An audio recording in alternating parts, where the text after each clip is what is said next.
আরে তুই এত টেনশন কেন করছিস ভাই? আমাকে দেখ, আমার তো কোনো টেনশন নেই। আরে কেমন আছেন? তো ভালো তো? আপনার টেনশনে চলে এসেছে। ওনাকে কোথাও যেন দেখেছি বলে মনে হয়। ওই এখানে এলো কি করে? পাশে ভাবি আছে স্যার। তুমি এখানে আমি এখানে। বরের জামা কাপড় পরে ঘুরে বেড়াচ্ছ কেন? তোমারও মনে হচ্ছে না আমার বিয়ে? আমারও সেম মনে হচ্ছে। আসলে আমার একটা বন্ধুর বিয়ে, ও যা কেনে সব দুটো করে, একটা ওর একটা আমার।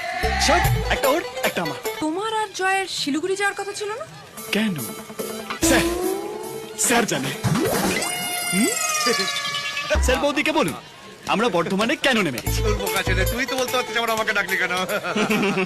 আরে বিশ্বাস করো, আমি না তোমাকে খুব মিস করছিলাম। তুমি না ঠিকই বলো, ওই বুলুবাসী মানুষটা একদম ভালো নয়। তোমার যাকে অপছন্দ, আমারও তাকেই অপছন্দ। এই বরকে নিয়ে এসো, বরকে নিয়ে এসো। এই তো ডাকছে।